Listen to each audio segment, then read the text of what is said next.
اللهم صل على سيدنا محمد يا رب صل وسلم دائما أبدا على حبيبي.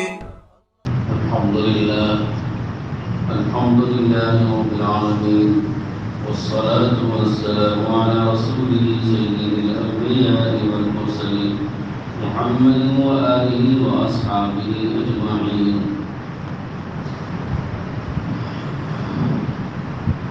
أما بعد فأعوذ بالله من الشيطان الرجيم. بسم الله الرحمن الرحيم. يا قوم ادخلوا الأرض المقدسة التي كتب الله لكم ولا ترتدوا على أدباركم فتنقلبوا خاسرين.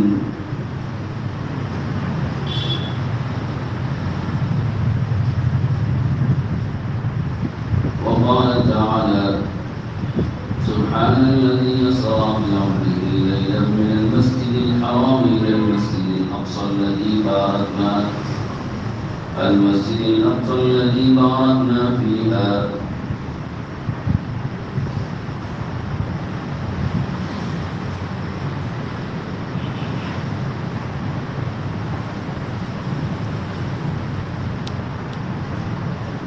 دوستوں، بھائیوں، بزرگوں،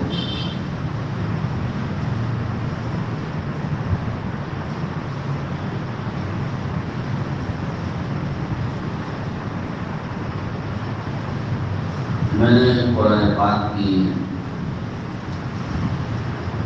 ایک آیت جو سورہ مائدہ میں ہے اور ایک آیت کا ٹکڑا جو 15ویں پارے میں، وہ میں نے آپ کے سامنے پیش کیا. اور بات پچھلے 2 ہفتوں سے یہ چل رہی تھی کہ ارض مقدسہ جو فلسطین کی سرزمین ہے، اس کی کیا خصوصیات ہیں اور اس سے متعلق کیا اسلام میں اہمیت ہے. اس کا کچھ حصہ ہم نے گزشتہ بیان بھی کیا ہے، تو تھوڑا سا آج بھی اس موضوع کو مکمل کرنا ہے. ارض فلسطین ایک مقدس سرزمین ہے اور اس کے مقدس ہونے کی وجہ ہم نے بتائی تھی کہ اللہ تعالیٰ نے خود اس کو فرمایا ہے کہ بارکنا حولہا، کہ ہم نے اس کے اطراف میں برکتیں ڈالی.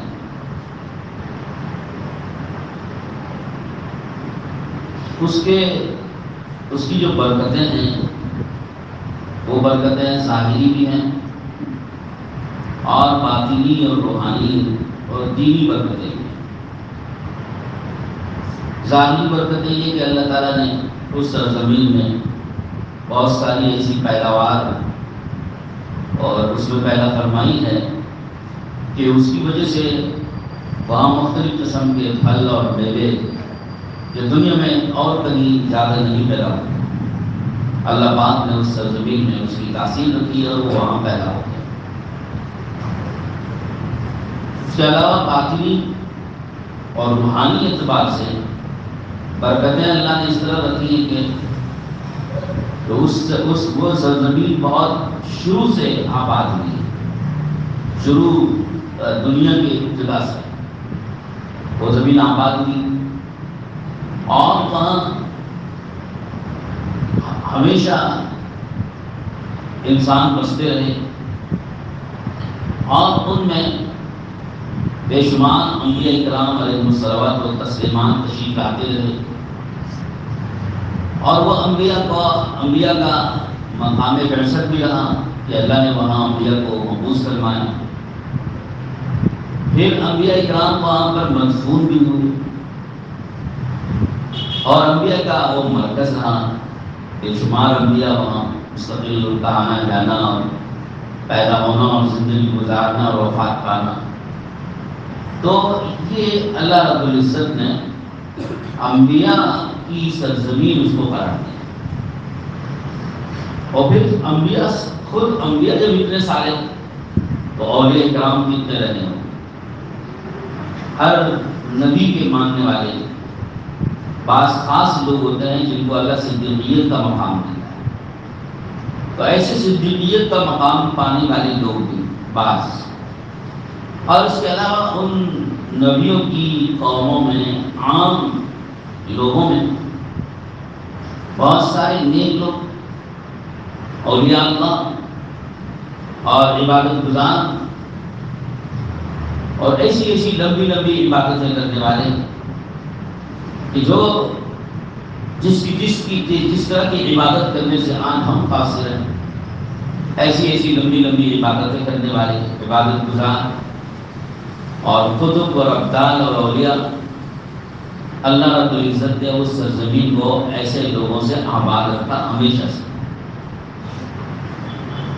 اور پھر اللہ نے قرب قیامت میں پیش آنے والے جو بعض واقعات ہیں، بلکہ بہت سے واقعات ہیں، ان سب کو اللہ نے اسی سرزمین میں جمع کروایا. قیامت کے قریب میں پیش آنے والے بہت سے واقعات تو وہ بھی وہاں اسی سرزمین میں واقع ہوں. جیسے حضرت عیسیٰ علیہ السلام کا جو نزول ہوا آسمانوں سے دمشق کی جامع مسجد پر، تو ملک شام میں واقع ہے. اور پھر حضرت مہدی رضی اللہ تعالیٰ عنہ کا جو ظہور ہوگا، ظاہر ہوں گے حضرت مہدی رضی اللہ عنہ، اور وہ ساری دنیا کے امیر ہوں گے، ساری دنیا کے مسلمانوں کے امیر ہوں گے. اور بڑے بڑے اولیاء اللہ قطب اور ابدال جہان پر بیعت ہوں گے. اور پھر ان کی سرپرستی اور ان کی امارت میں مسلمان جہاد کریں گے، دشمن سے لڑیں گے. اور اللہ رب العزت دشمن کے مقابلے میں حضرت مہدی رضی اللہ عنہ کے لشکر کو اللہ کو فتح دے گا. دجال مقابلے کر آئے گا، وہ مارا جائے گا. اور اس وقت میں دجال یہ سمجھیے کہ سارے اہل باطل کا وہ صرف سالار اور بڑا ہوگا. گویا مسلمانوں کے امیر ہیں حضرت مہدی رضی اللہ عنہ اور حضرت عیسیٰ علیہ السلام. تو کافروں کی طرف سے یہود و نصارہ ان کی طرف سے جو صرف سالار یا بڑا یا امام اور مقتدی اور منتظر جس کا وہ انتظار کر رہے ہیں، وہ جو ہوگا وہ دجال ہوگا. تو دجال کا بھی انتظار ہو رہا ہے، حضرت مہدی کا بھی انتظار ہو رہا ہے. اس کو مسیح دجال کہتے ہیں، مسیح کاذب کہتے ہیں. اور ادھر حضرت مہدی کے بعد حضرت عیسیٰ علیہ السلام تشریف لائیں گے. عیسیٰ علیہ السلام کو بھی مسیح کہتے ہیں اور یہ مسیح صادق ہے. تو علماء نے لکھا ہے، حدیث میں بھی یہ باتیں موجود ہیں کہ دو مسیح کو دنیا میں آنا ہے. دو مسیح دنیا میں آئیں گی اور مجموعی طور پر ساری دنیا کی کسی بھی مذہب کے ماننے والے ہوں ایک مسیح کا انتظار کر رہے ہیں. ایک مسیح کا سب کو انتظار ہے. ہم کو بھی انتظار ہے، یہودیوں کو بھی انتظار ہے، نصارہ کو بھی انتظار ہے، ان سب کو انتظار ہے. اور یہ پتہ چلا کہ ہمارے ہندوستان کے جو ہندو ہیں وہ بھی اسی طرح کے کسی مسیح کے انتظار میں ہیں اور وہ اس کو سب سے زیادہ سپر پاور مانتے ہیں. اور ان کا عقیدہ ہے کہ وہ جب آئے گا تو وہ سب کو ختم کرے گا. تو خیر ان کا جو بھی عقیدہ ہو، اب اس سے ان کی کون مراد ہے یہ تو ہم نہیں جانتے، کیونکہ ان کے پاس کوئی مواد، علمی مواد نہیں ہے، ٹھوس ثبوت موجود نہیں ہے. صرف موہومات ہیں، خیالات ہیں اور اختراعی باتیں ہیں، بڑی ہوئی باتیں ہیں. کوئی مضبوط ان کے پاس ثبوت والی باتیں نہیں ہیں. تو اس لیے ان کے مذہب کی ان کی باتوں پر ہم کو کوئی تبصرہ کرنے کی ضرورت نہیں ہے. جو ہندوؤں کا عقیدہ اور مذہب ہے میں اس کی بات عرض کر رہا ہوں. جہاں تک یہودیوں کو اور نصرانیوں کو جس مسیح کا انتظار ہے وہ بھی ایک مسیح ہے، اور مسلمانوں کو ایک مسیح کا انتظار ہے، تو مجموعی طور پر سب ایک مسیح کے انتظار میں ہیں۔ تو اب جس مسیح کے انتظار میں مسلمان ہیں وہ مسیح حضرت عیسیٰ علیہ السلام ہے۔ یہود و نصارہ جس مسیح کے انتظار میں ہیں وہ مسیح دجال ہے۔ ہم اس کو مسیح کاذب کہتے ہیں، اور عیسیٰ علیہ السلام کو ہم مسیح صادق کہتے ہیں۔ اس کے برعکس وہ لوگ ان کو مسیح کاذب کہتے ہیں اور اس کو مسیح صادق کو سمجھتے ہیں۔ یہ تو قیامت کے قریب میں جب دونوں ظاہر ہوں گے تب پتہ چل جائے گا۔ عیسیٰ علیہ السلام جس مسیح کے ہم انتظار میں ہیں وہ آسمانوں سے زندہ نازل ہوگی، تو اس کو نزول عیسیٰ سے تعبیر کیا جاتا ہے۔ کتابوں کے اندر نزول عیسیٰ کہا جاتا ہے۔ اور حضرت عیسیٰ علیہ السلام کے نزول سے پہلے اس کا پورا ماحول بنانے والے پوری دنیا میں وہ حضرت مہدی ہوں گے، اور حضرت مہدی بھی وہ شخصیت ہیں جن کا ہم کو انتظار ہے۔ ایک تو ہمیں عیسیٰ کا انتظار کر رہے ہیں، لیکن وہ آئیں گے ان سے پہلے حضرت مہدی کو آنا ہے، تو لہذا اس سے پہلے جو حضرت مہدی آئیں گے ہم ان کے انتظار میں ہیں۔ تو حضرت مہدی ایک امام ہے، اور امام موعود ہیں، اور امام منتظر ہیں۔ اس کا مطلب ایک ایسے امام اور پیشوا اور مقتدا جو سارے مسلمانوں کے امیر ہوں گے، اور ان کے آنے کا، ان کے ظاہر ہونے کا حدیثوں میں وعدہ کیا گیا ہے، اس لیے اس کو امام موعود کہتے ہیں۔ وہ امام جن کے آنے کا وعدہ حدیثوں میں کیا گیا ہے۔ اور منتظر، اس منتظر کا معنی ہے جس کا انتظار کیا جا رہا ہو، چونکہ ہم سب کو اس کا انتظار ہے تو وہ تشریف لائیں گے تو امام منتظر بھی کہتے ہیں۔ ایک وہ ہے دجال، اس کا بھی انتظار ہو رہا ہے۔ حدیث میں فرمایا کہ بشر غائب منتظر، کہ دنیا میں جس بڑے کا، جس مقتدی اور پیشوے کا انتظار ہو رہا ہے، اس میں سب سے بدترین منتظر اور سب سے بدترین انتظار کیا جانے والا مقتدی اور پیشوا وہ دجال ہے۔ بشر غائب منتظر حدیث میں الفاظ ہے۔ تو ایک طرف تو مسلمان انتظار کر رہے ہیں حضرت مہدی کا، حضرت مہدی پیدا ہوں گے اور وہ حضرت رسول پاک صلی اللہ علیہ وسلم کے نواسے حضرت حسن رضی اللہ عنہ کی اولادوں میں، نسل میں پیدا ہوں گے۔ ان کا نام عبداللہ ہوگا، ان کے والد کا نام ان کا نام محمد ہوگا، اور ان کے والد کا نام عبداللہ ہوگا۔ یعنی جس طرح حضور صلی اللہ علیہ وسلم کا نام مبارک ہے اسی طرح، اور حضور صلی اللہ علیہ وسلم کے والد گرامی کے جیسے نام مبارک ہے اس طرح ان کے والد کا نام ہوگا، یعنی محمد ابن عبداللہ۔ حضور صلی اللہ علیہ وسلم کی نسل میں، حضرت حسن کے خاندان میں، نسل میں، اور پیدا ہوں گے تو پیدا ہونے کے بعد ایک مدت گزرے گی تقریباً 40 سال کی، اس وقت تک ان کے بارے میں کسی کو پتہ نہیں چلے گا۔ یہ باتیں ہیں موجود، باتیں تو پیدا ہوئے ہوں گے، سب کی طرح سے وہ جی رہے ہوں گے، سب کے درمیان میں موجود رہے ہوں گے، لیکن کسی کو ان کے بارے میں پتہ نہیں چلے گا۔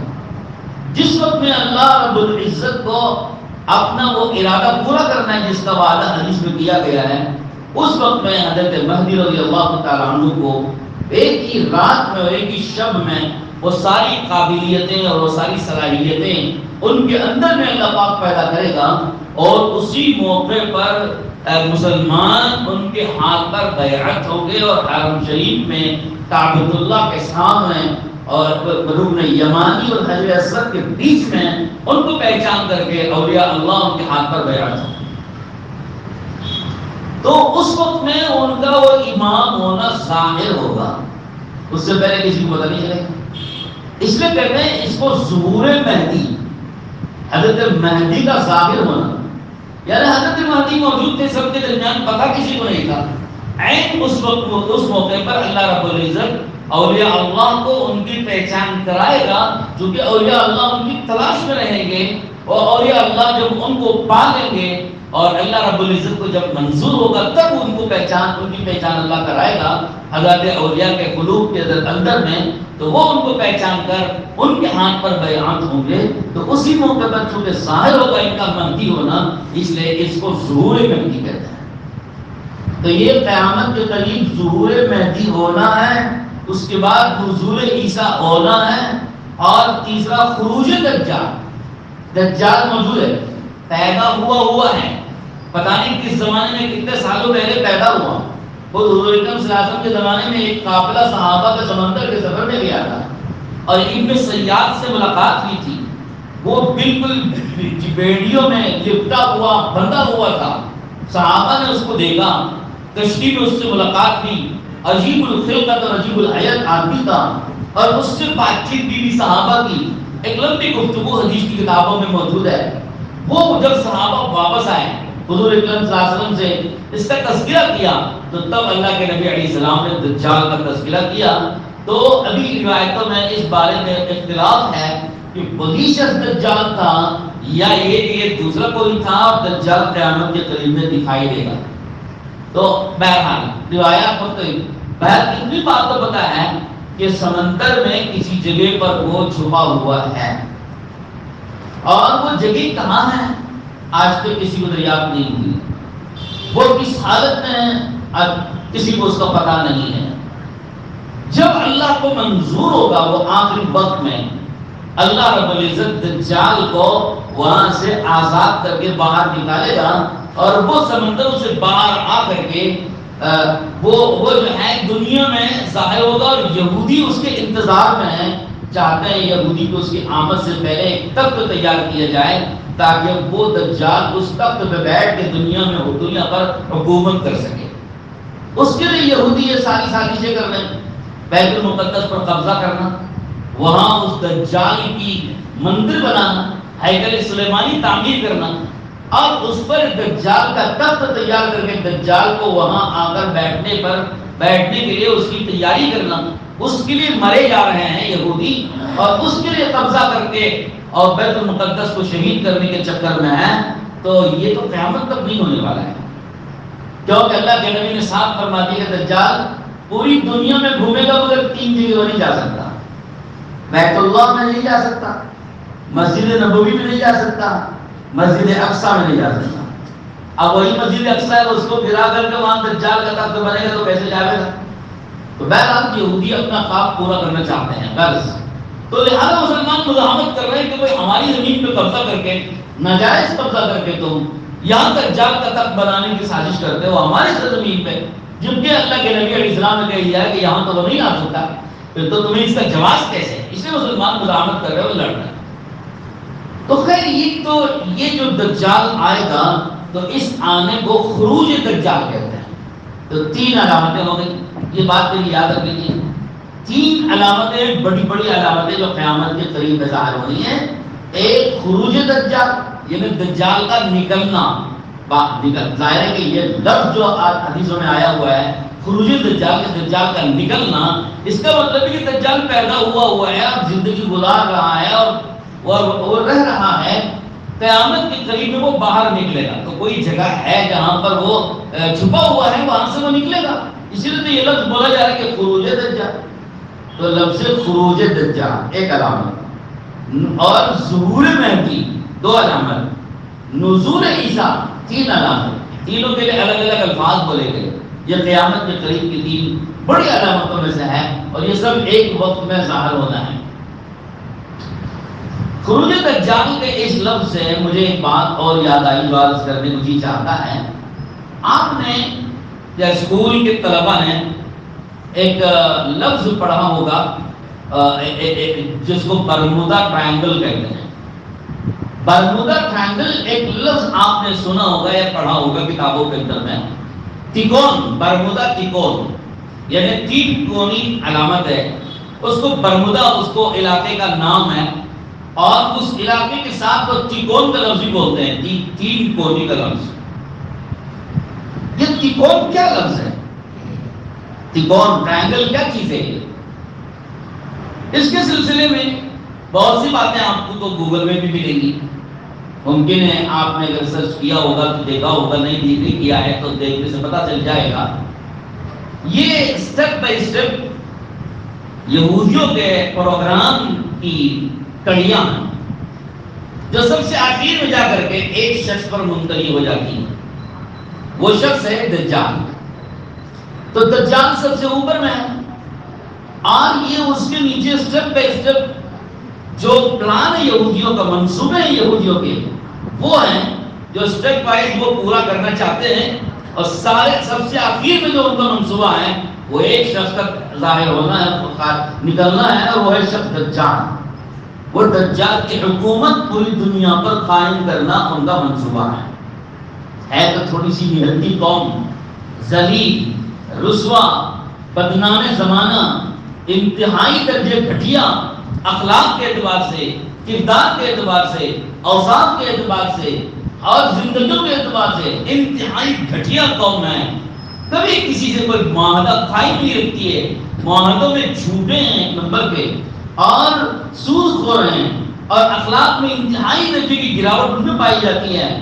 لیکن پلان ان کا یہ ہے کہ یہ پوری دنیا پر حکومت کریں گے، اور ان کے اس منصوبے کو کامیاب بناتے ہیں سارے کے سارے عیسائی اور عیسائی حکومتیں، جن کی سرداری اس وقت میں امریکہ اور برطانیہ کر رہا ہے. یہ تو اس کو پالتے ہیں، یہ دو حکومتیں اس کو پالتی ہیں. کیوں پالتی ہیں؟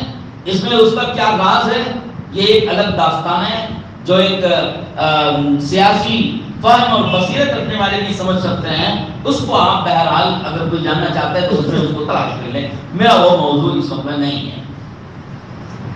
تو یہ جو مجھے عرض کرنا ہے وہ یہ کہ ان کا منصوبہ اسٹیپ بائی اسٹیپ پورا کرنے کے لیے یہ ساری حرکتیں کر رہے ہیں، اور ان کا آخری منصوبہ ہے دجال کا ظاہر ہونا. تو ان کا عقیدہ ہے کہ دجال آئے گا، پوری دنیا پہ وہ تنہا حکومت کرے گا. اسی کے قتل کے لیے اور اسی کے مقابلے کے لیے حضرت مہدی رضی اللہ عنہ کو اللہ ظاہر کرے گا، اور ان کے بعد حضرت عیسیٰ علیہ السلام کو نازل کرے گا.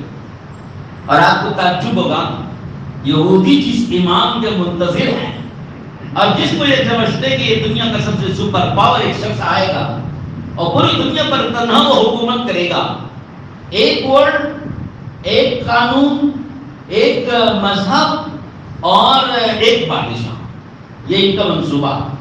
یہ پوری دنیا ایک ہے، قانون ایک بنے گا پوری دنیا کا، اور حکومت ایک ہوگی پوری دنیا کی، اور مذہب ایک ہوگا پوری دنیا کا، اور حاکم دنیا کا ایک ہوگا.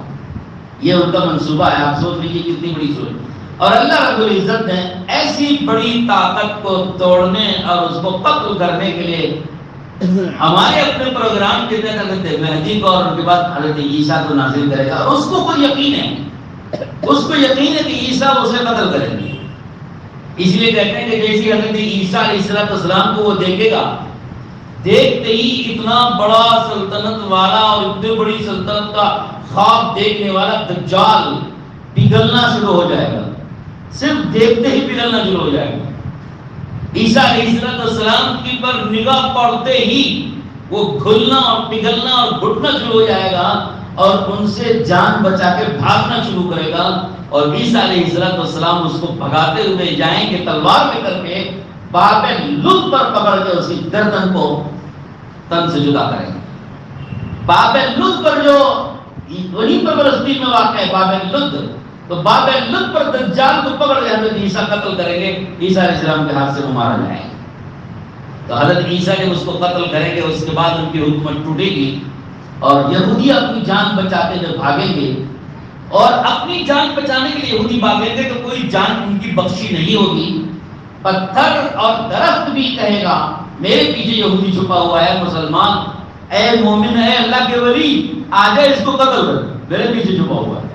ہر درخت، ہر پتھر جس کے پیچھے یہودی چھپے گا اپنی جان بچانے کے لیے. آج تو آپ دیکھ رہے ہیں کتنا ظلم کر رہے ہیں فلسطین میں غزہ والوں پہ، نہتے چند مسلمانوں پہ اور ان فلسطینیوں پہ، اور ان حماس کے نہتے کمزور چھوٹے چھوٹے معصوم بچوں اور عورتوں پہ، اور نہتے اور کمزور بے سر و سامان بھوکے اور پیاسے انسانوں پہ جس قدر ظالمانہ جابرانہ طریقے سے اپنے ہتھیاروں سے لیس ہو کر جس قدر ان پہ ظلم کر رہے ہیں، آج آپ اس کو دیکھ رہے ہیں. اور ایک وقت وہ آنے والا ہے کہ جس وقت میں مسلمان چن چن کے یہودیوں کو قتل کریں گے اور یہودی اپنی جان بچاتے ہوئے بھاگیں گے، درخت کے پیچھے پناہ لیں گے، پتھروں کے پیچھے پناہ لیں گے، دیواروں کے پیچھے پناہ لیں گے، اور پتھر اور دیوار اور درخت خود آواز دے کے کہیں گے اے اللہ کے ولی ادھر آ، میرے پیچھے یہودی چھپا ہوا ہے، اس کو قتل کر، اور مسلمان اس کو قتل کریں. ایک وقت ہو گیا ہے یہاں تک کہ پوری سرزمین یہودیوں سے پاک کر دی جائے اور پوری دنیا میں امن قائم کیا جائے، انصاف قائم ہوگا، عدل قائم ہوگا، سکون قائم ہوگا، ہر ایک کو دنیا میں جینے کا پورا پورا حق دیا جائے گا اور اسلام کی حکومت قائم ہوگی. عیسیٰ علیہ السلام اور رہیں گے اور اسلامی نظام حکومت چلائیں گے، حضور اکرم صلی اللہ علیہ وسلم کی شریعت پر عمل کریں گے. تو غرض میں بات میری درمیان میں بہت لمبی ہو گئی. عرض صرف یہ کرنا تھا مجھے کہ وہ سرزمین جہاں قیامت کے قریب میں یہ سارے واقعات ہونے والے ہیں، وہ سرزمین فلسطین کی ملک شام کی سرزمین ہے. اس ملک شام کی سرزمین کو ارض مقدسہ اسی لیے کہا جاتا ہے. تو مقدس ہونے کی وجہ یہ ہے کہ اللہ نے ظاہری برکتوں سے بھی مالا مال کیا اور باطنی اور روحانی اور دینی برکتوں سے بھی مالا مال کیا ہے. تو وہ زمین بڑی مقدس سرزمین ہے. ابھی میں نے جو آیت پاک پڑھی، یا قوم ادخلوا الارض المقدسة التي كتب الله لكم ولا ترتدوا على ادباركم فتنقلبوا خاسرين. اللہ نے فرمایا ہے موسیٰ علیہ السلام سے کہا تھا جب موسیٰ علیہ السلام فرعون سے چھوٹ کر کے آئے تھے بنی اسرائیل کو لے کر کے، ان سے خطاب کر کے اللہ نے یہ بات کہی تھی کہ اے میری قوم کے لوگوں کہ تم لوگ اس مقدس سرزمین میں داخل ہو جاؤ جو اللہ نے تمہارے مقدر میں لکھ دیے کہ تم کو دے دیں گے.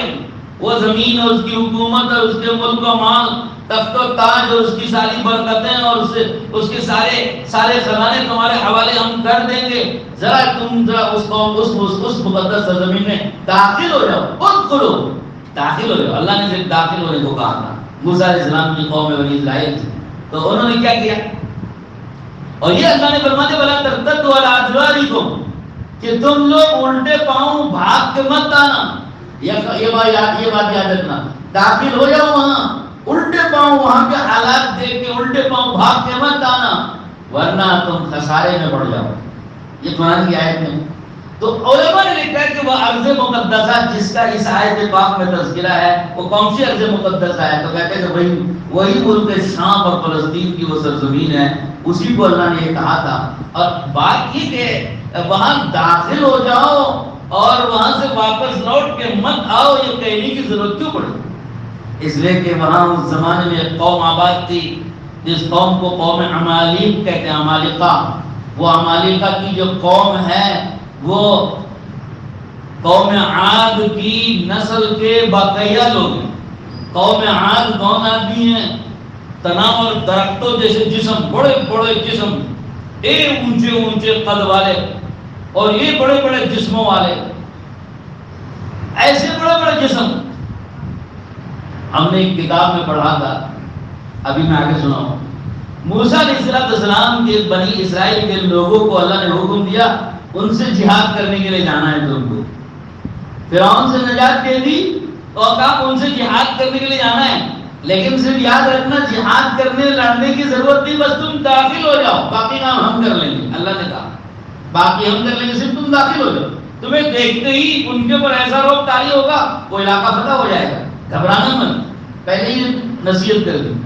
12 آدمی منتخب ہوئے.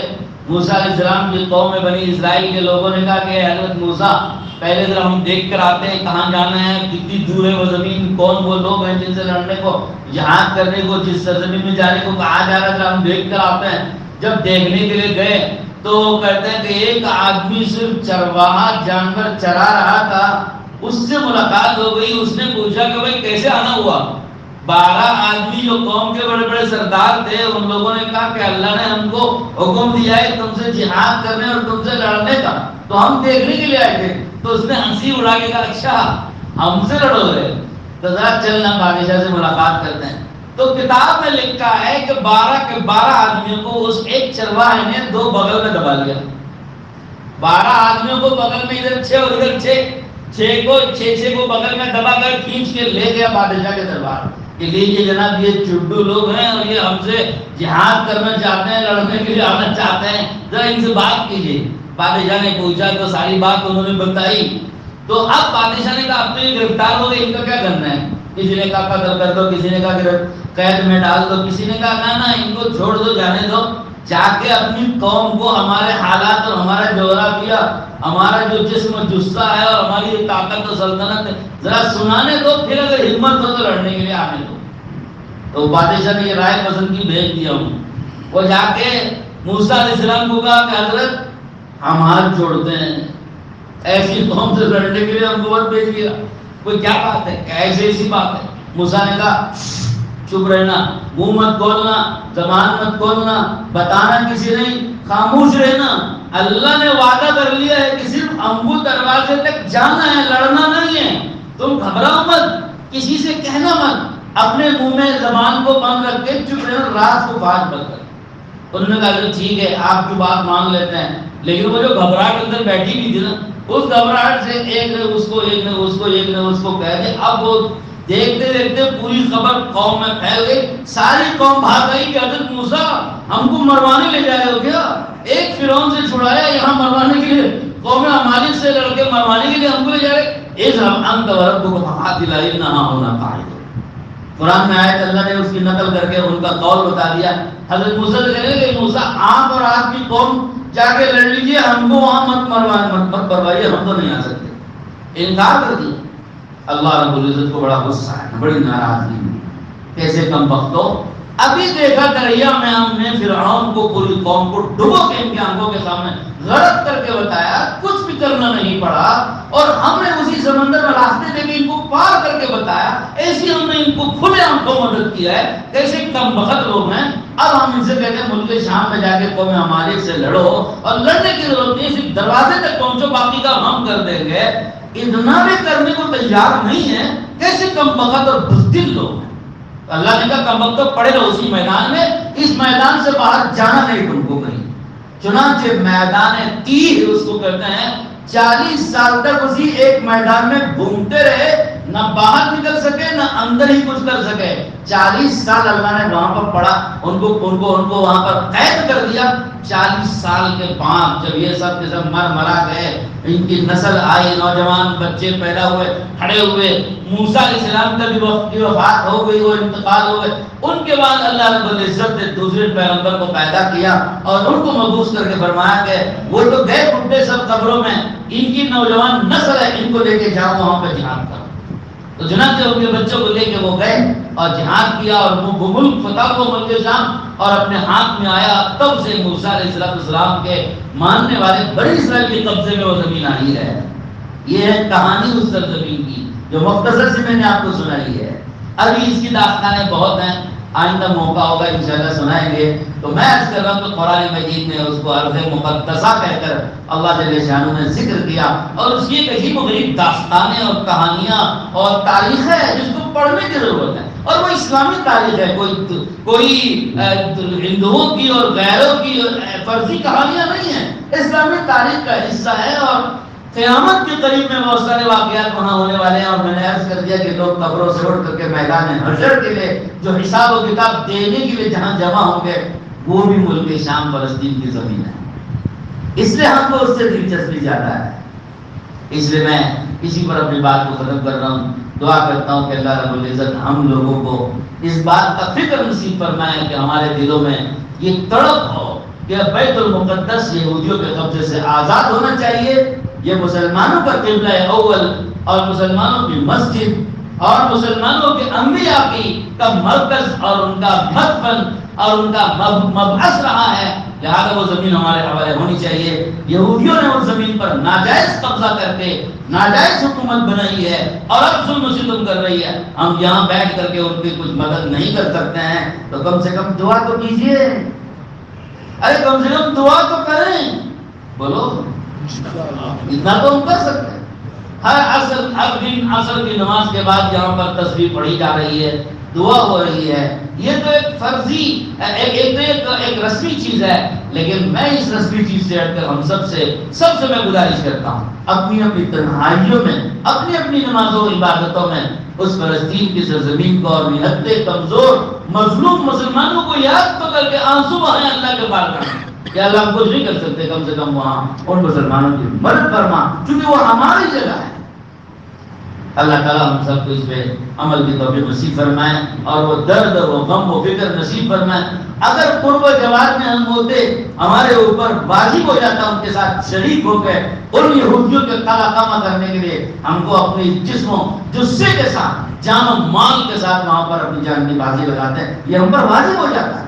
لیکن ہم اتنی دور ہیں، حالات ایسے نہیں ہیں کہ ہم عملاً شریک ہو سکے، تو کم سے کم دعاؤں کے راستے سے یا جس طریقے سے ہم تعاون کر سکتے ہیں اس طریقے پر تو ہم کو کرنے سے پیچھے نہیں ہٹنا چاہیے۔ وآخر دعوانا ان الحمدللہ۔ إلا الله لا إله إلا الله لا إله إلا الله لا إله إلا